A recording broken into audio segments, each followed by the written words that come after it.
Hello, ladies and gentlemen, and rock and rollers.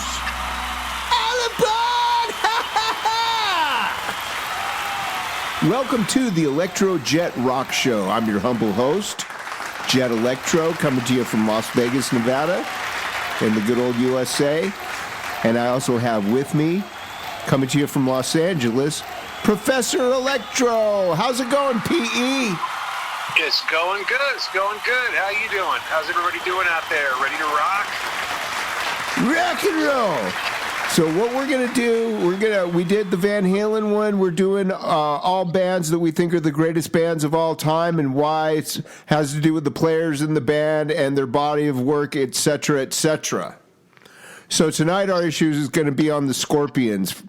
They're a phenomenal band, really high energy. And we're going to delve into them a little bit. What do you think, P.E.? Absolutely. Dear Scorpions. Let's do it. Okay, well, kids, I remember when I was a kid going to the record store. That's what they had back in the old days. And I was a real rock and roll fan, just thumbing through the racks of the albums and stuff. And I saw this record. Wow, this looks really cool. There's this guy doing he's bent over backwards on these crazy high heels. Looked really high energy. So I just bought the record on that. Scorpions. I'd never heard of them. And then I found out Rudolf Schenker was in the band. Being a big, huge Michael Schenker fan. That was just kind of a bonus. So I bought it and listened to it. It's called Tokyo Tapes. And it's a live album, but it sounds really great. It's done in Japan, obviously. And after that, I had to wow, these guys are really good. So I had to buy some of the other albums and really got into them a lot. So what's your initial thoughts, Professor? Well, I got into Scorpions probably a little later than you, maybe around the Lovedrive album, and then I'd go to these used record stores where sometimes you could get them a little cheaper, or sometimes you could pick up unusual, rare albums that way, ones that were just used for radio stations and things like that. They'd always have a hole punched in the corner, something like that. And I want to say it was in Trance. And I listened to it expecting it to be more like Lovedrive, which is, 4 years later. And it kind of wasn't. It was definitely a different feel. I liked it, but as the 70s went into the 80s, I started liking for me at least, what Scorpions was doing a little later on. Say, 80, 82, 84, right around that time. I think I liked it a little more than the earlier stuff. I still like the earlier stuff, but it just had a different feel to it for me. Oh, it absolutely does. Yeah. So, yeah, the In Trance record, it has a few notable tracks on it. In Trance, the title track, Top of the Bill, Dark Lady, Ulrich Roth composition. So the Scorpions had... a few different guitar players. Originally, they actually had Michael Schenker, but he left to be in UFO. Then they had this guy who was a real legend. He was known for being kind of a German Jimi Hendrix kind of guy, Ulrich Roth, Uli, I guess they call him. And he's a phenomenal virtuoso guitar player. We're going to probably do the whole thing on the 3 German guitar players. And they all happened to be in the Scorpions at one time or another. So back in the old days, they'd kind of split the records up. I guess their deal was that for Ulrich Roth to be in the band, they had to let him do quote unquote kind of his solo thing with him singing. So his singing is not like Klaus Meine from the Scorpions, the lead singer, who's just a natural singer, phenomenal voice. Probably one of the greatest rock and roll singers of all time, actually. So it took me a little while to process Yuli's voice, especially in contrast with Klaus's. But the In Trance has those records on it. Then the next one was Virgin Killer, which had a bunch of great songs on it. Taken by Force. So since I got the Tokyo tapes, that was the second one I bought. and I was not disappointed with that at all. There's some great tracks on that. Steam Rock Fever. Now, there is one notable track on that. It's an Ulrich Roth track that Klaus sings. Not Yuli's not singing it. It's called "Sails of Charon," which, if you ask any guitar player, it's like almost like a touchstone for great guitar playing and great guitar playing to come. I'd say Yngwie Malmsteen's probably influenced by it a little bit. And the arrangement, it's got a lot of different sections. Pretty complex arrangement. It's not your just normal like verse chorus kind of thing. Yeah, thing's a masterpiece in itself. And the Ulrich Roth tracks on it are pretty good, but the Klaus and Rudolf Schenker compositions, like "We'll Burn the Sky," just absolutely beautiful, stunning. Gotta love those. Then they did where the more stuff that PE kind of likes. They got Schenker in the band for a little bit, and they did the Lovedrive. So you want to talk about that one? Yeah. I mean, that's where I think probably that's the main reason that I like it more as anything Michael Schenker. I tend to like, and I can kind of almost sense it without even knowing it. I can hear it. I can hear it in the writing even. And in some interviews lately, Michael has made some comments that he had a lot to do with a lot of those songs, like Holiday. So that's basically his. He gave that to the Scorpions, was his words. But I just love all that. The like Lovedrive album, it's got Always Somewhere and Holiday and Lovedrive and Loving You Sunday Morning. And then you got Animal Magnetism that came out in like 80.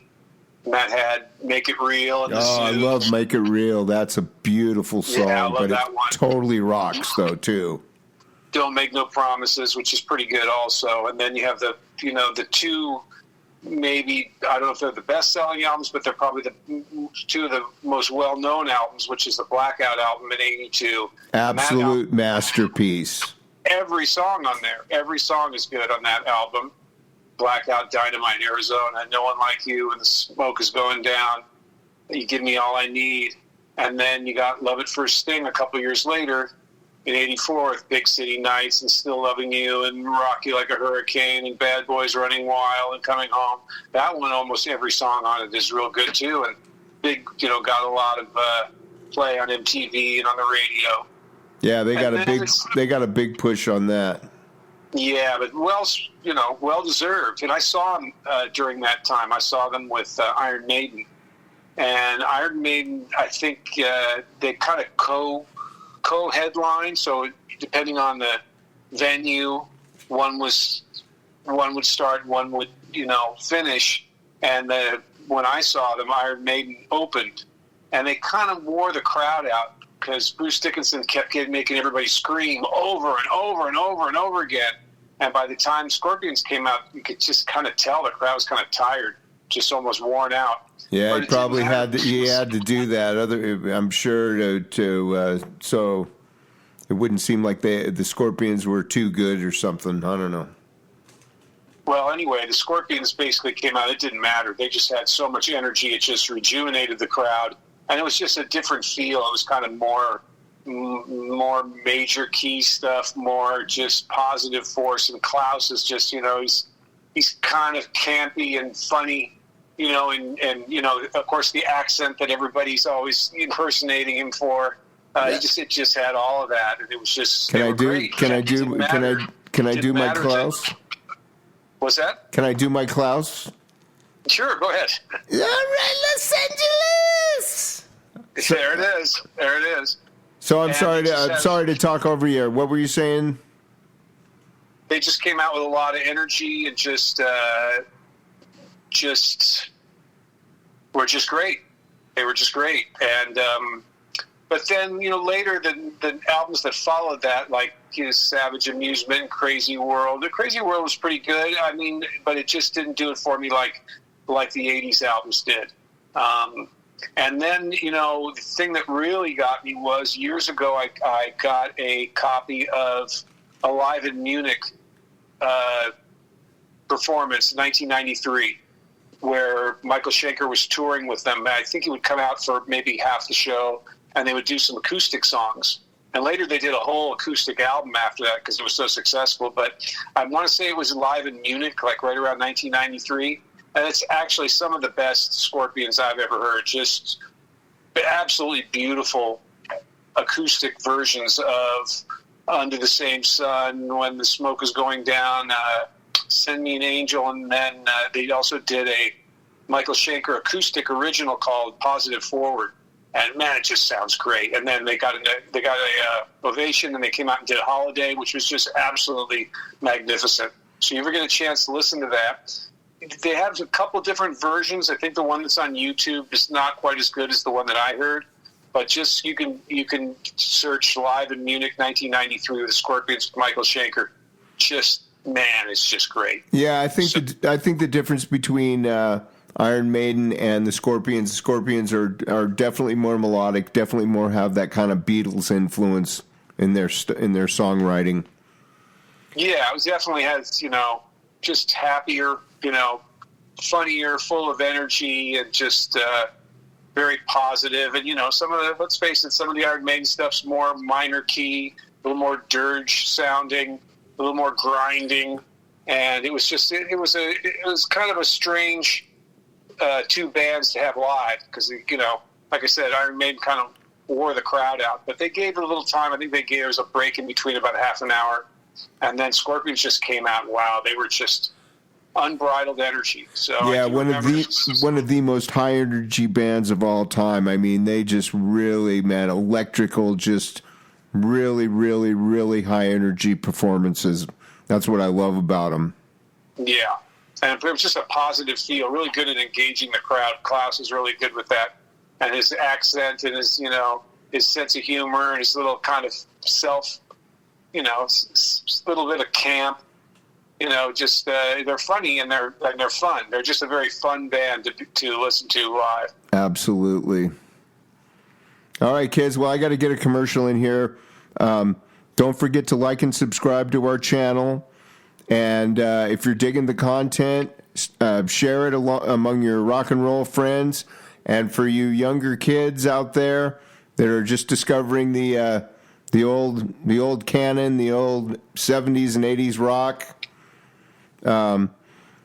please recommend our show, and we can kind of steer you in the right direction if you're not familiar with these bands. If you want to cut to the chase on the old stuff, instead of buying all the old albums unless you can afford it, I would start off with Tokyo Tapes. And we got to talk about the guitar players. Ulrich Roth, phenomenal guitar player, very, very, very respected. And then Michael Schenker, of course, we put him in. It was our greatest guitarist of all time edition. We talked about him in that. And then I got to say, Matthias Jabs is one of my favorite guitar players of all time. He is absolutely phenomenal, very underrated, really, really, really good technical.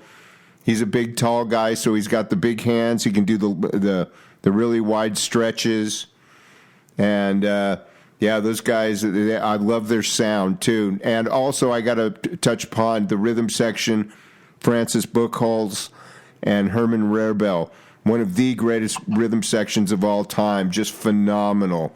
Herman swings like a mofo, and Francis he sounds really big, really fat, really great bass playing. It's too bad what happened. I guess they had a bit of a falling out, but yeah, those guys are a big fan of those guys' playing. Love those guys' playing.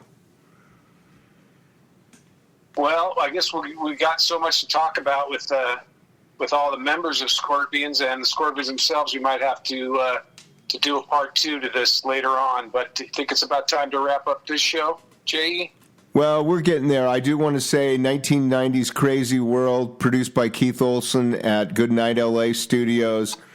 That record totally rocks. I listened to it quite a bit. Every single song on it pretty much is really, really, really good. I love the production on it is great. They captured the energy really well. It's got the rhythm section that I was talking about.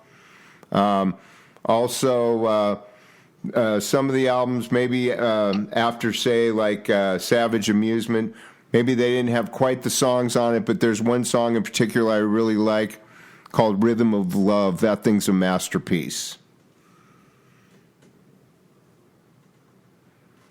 So I guess you want me to wrap it up? You got yeah, your call. But you got a final thought to say, PE? No, just that, Scorpions rocks. They're a great band. And once again, please, you guys, like and subscribe. We're trying to get our channel off the ground. We can't do without you guys. And thanks for listening. Very much appreciate it. You guys have anything to say or any ideas for future shows, please drop down to the comment section below and leave us a note. Love to hear from you. Or if you have any questions about some of the things, we might be, like in the Van Halen one, the last one, I mentioned Ted without saying who he was. So if you guys have any questions, you need us to clarify something like, what did you mean by Ted? Well, that was Ted Templeman, their Van Halen producer. So, yeah, if we were going over things a little too fast or you don't understand something, feel free to put that in the comments and ask the question, and we'll clarify for you. So, yeah, don't forget to like and subscribe and share this content among your rock and roll friends. You can compare notes, and it'll, for you musicians out there, it'll open some doors for you, give you some leads on stuff to check out in the future. And with that, we're going to sign off. This was the number 13 edition of the ElectroJet Rock Show. I'm Jett Electro with my esteemed co-host, Professor Electro. And we're going to sign off now with one of these. Rock and roll!